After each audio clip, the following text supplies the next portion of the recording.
Well, I tried to do a Facebook Live a while ago, but my data where I live doesn't matter if I use cellular or my Wi-Fi at home.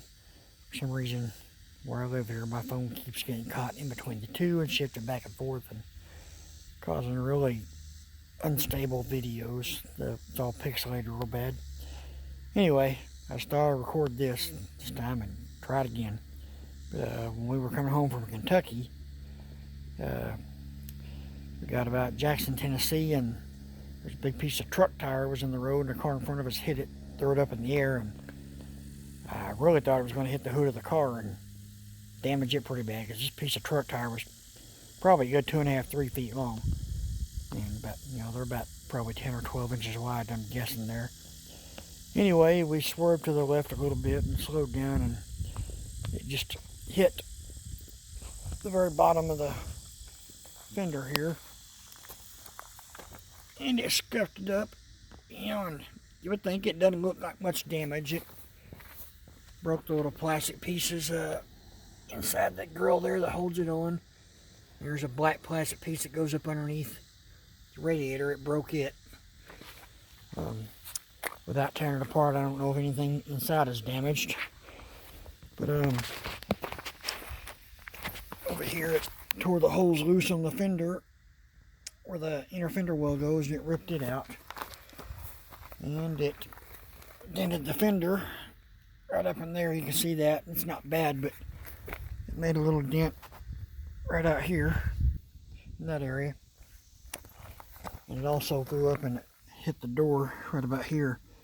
That's a real slight little mark. It's got a tiny low spot.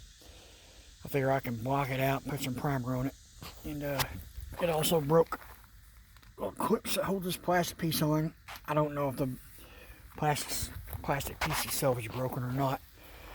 But insurance adjusters, they always make you buy aftermarket or used parts.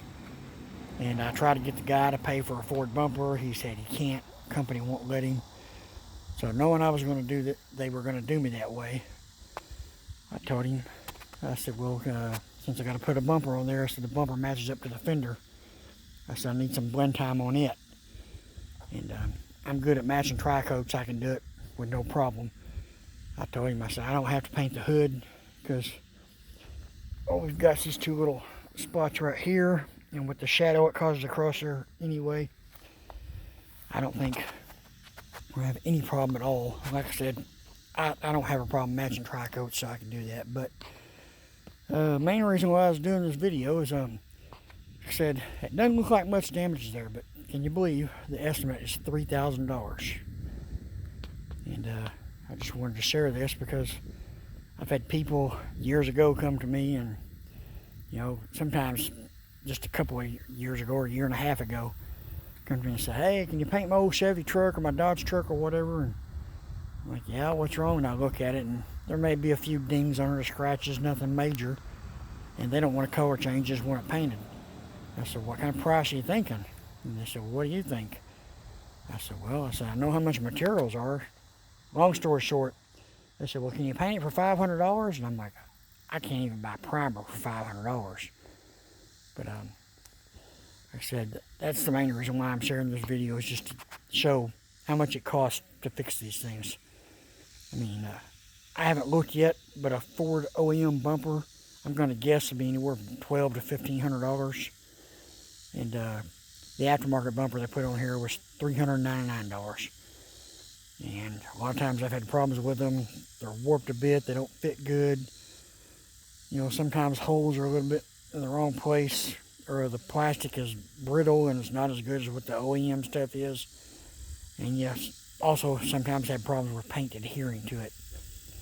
There's a special chemical you got to buy. It's $50 a quart just for that chemical to make the paint stick to a raw plastic bumper. So, and trust me, that $50 is well worth the money because I've bought it before and it works. But like I said, this Plymouth Duster I'm working on, it was just supposed to be a repaint, and the materials for that was $5,000. And we've ended up having to do a lot more, and the customers had to spend a whole lot more than that. And honestly, a restoration like that, I wouldn't charge as much, but if you took it to, there's a shop over in Van Buren, you're looking at probably $80,000 to $90,000 to do that duster the way I'm going to do it. And I won't reveal the price. The customer knows that. That's just between me and her. But anyway, I just wanted to share this and get the point across. And I'll walk over here in the shade and do a little short video showing the estimate. AAA is who my insurance company is through.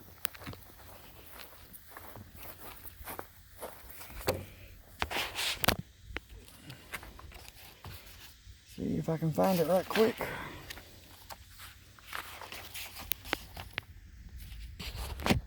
Right there.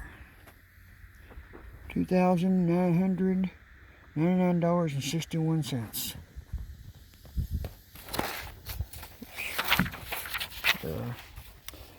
Their guesstimation altogether is approximately, I'm going to say 36, 37 hours to get all that done. They charge $55 an hour. My shop rate's $56 an hour. But I have to pay more for materials because I don't have a mixing system. Anyway, that's it.